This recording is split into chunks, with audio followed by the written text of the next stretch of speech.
Assalamualaikum warahmatullahi wabarakatuh. Shalom Om Swastiastu, Namo Buddhaya. Perkenalkan saya Aistiani, saya dari Fakultas Hukum Universitas Trunojoyo Madura. Izinkanlah pada kesempatan kali ini untuk saya memaparkan materi mengenai Komisi Aparatur Sipil Negara atau KSN.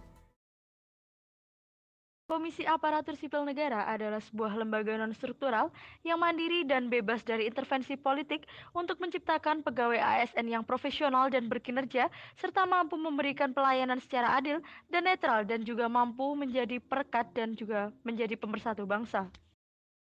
Fungsi dari KASN itu sendiri adalah untuk mengawasi pelaksanaan norma dasar, kode etik dan kode perilaku ASN, serta penerapan sistem merit dalam kebijakan dan manajemen ASN pada instansi pemerintahan. KASN sendiri hadir sebagai sebuah lembaga yang baru lahir setelah disahkannya Undang-Undang Nomor 5 Tahun 2014 tentang ASN. Dan KASN sendiri diangkat oleh Presiden selaku kepala pemerintahan, yang mana untuk masa jabatannya yaitu 5 tahun dan hanya mampu diperpanjang untuk 1 kali masa jabatan saja. Sejarah dari Komisi Aparatur Sipil Negara atau KASN dibentuk berdasarkan Undang-Undang Nomor 5 Tahun 2014 tentang Aparatur Sipil Negara.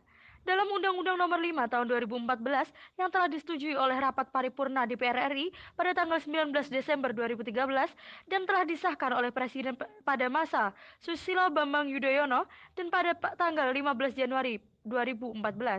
Pembentukan KASN ini merupakan sebuah amanat untuk membentuk sebuah lembaga baru yang akan mampu mendapatkan delegasi kekuasaan Presiden dalam pelaksanaan monitoring dan evaluasi pelaksanaan kebijakan dalam manajemen ASN, dan juga mampu mewujudkan sistem merit, yaitu Komisi Aparatur Sipil Negara atau KASN. Tugas dari KASN itu sendiri adalah yang pertama untuk menjaga netralitas pegawai ASN, yang kedua melakukan pengawasan atas pembinaan profesi ASN, dan yang terakhir yaitu melaporkan pengawasan dan evaluasi pelaksanaan kebijakan manajemen ASN kepada Presiden. KASN sendiri juga memiliki beberapa kewenangan, yang diantaranya adalah yang pertama, mengawasi setiap tahapan proses pengisian jabatan pimpinan tinggi, mulai dari pembentukan panitia seleksi instansi, pengumuman lowongan, pelaksanaan seleksi, pengusulan nama calon, sampai penetapan dan pelantikan pejabat pimpinan tinggi. Yang kedua, mengawasi dan mengevaluasi penerapan asas, nilai dasar serta kode etik dan kode perilaku pegawai ASN. Yang ketiga, meminta informasi dari pegawai ASN dan masyarakat mengenai laporan pelanggaran norma dasar serta kode etik serta kode perilaku pegawai ASN. Dan yang terakhir yaitu memeriksa dokumen terkait pelanggaran norma dasar serta kode etik dan juga kode perilaku pegawai ASN. Dalam menjalankan tugasnya, Sekretariat KASN menyelenggarakan beberapa fungsi, yang diantaranya adalah yang pertama, melakukan penyiapan bahan penyusunan program dan rencana kerja serta laporan kegiatan KASN. Yang kedua, pemberian dukungan administratif kepada KASN. Yang ketiga, pemberian dukungan teknis secara operasional kepada KASN. Yang keempat, pelaksanaan pembinaan organisasi, administrasi kepegawaian, keuangan, serta sarana dan prasarana sekretaris KASN. Dan yang terakhir yaitu melakukan pengumpulan, pengolahan, dan penyajian data serta penyusunan laporan kegiatan Sekretariat KASN. Dalam rangka penetapan kebijakan manajemen ASN, dibentuk KASN yang mandiri dan bebas dari intervensi politik. Berikut adalah bunyi penjelasan menurut Undang-Undang Nomor 5 Tahun 2014 tentang ASN. Pembentukan KASN ini bertujuan untuk memonitoring dan mengevaluasi pelaksanaan kebijakan dan manajemen ASN untuk menjamin perwujudan sistem merit serta mampu melakukan pengawasan terhadap penerapan asas, kode etik, dan juga kode etik perilaku ASN. Sekretariat ASN mempunyai wewenang untuk yang pertama melakukan koordinasi penyelenggaraan kegiatan administrasi KASN, yang kedua melakukan pembinaan sumber daya manusia kesekretariatan KASN, asisten KASN, dan pejabat fungsi KASN.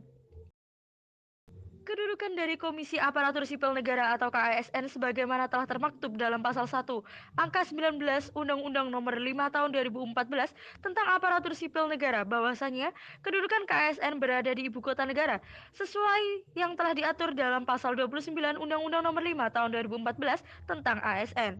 Kedudukan KASN ini bersifat ad hoc, yang mana telah ditentukan dalam Pasal 24 Ayat 3 Undang-Undang Negara Republik Indonesia tahun 1945.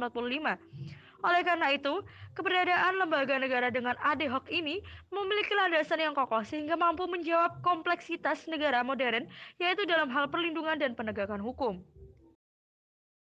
Upaya KASN dalam pengoptimalan capaian indeks efektivitas pada ASN, di mana Bank Dunia telah mencatat bahwasanya pada tahun 2018 Indonesia telah menempati peringkat ke-95. Dengan adanya hal ini menunjukkan bahwa Indonesia telah mengalami kemajuan yang sangat pesat dalam 3 tahun terakhir ini.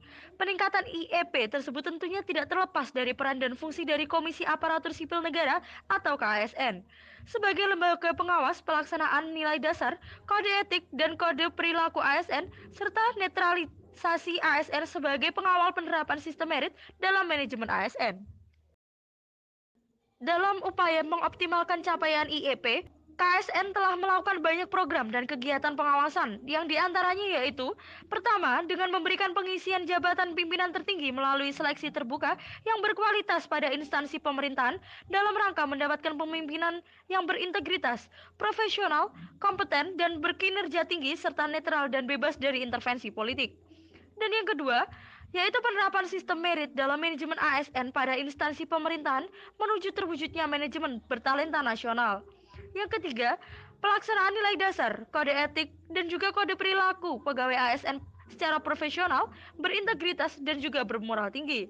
Dan yang terakhir yaitu netralitas ASN, khususnya dalam bidang politik dalam rangka mewujudkan kemandirian ASN dari intervensi politik.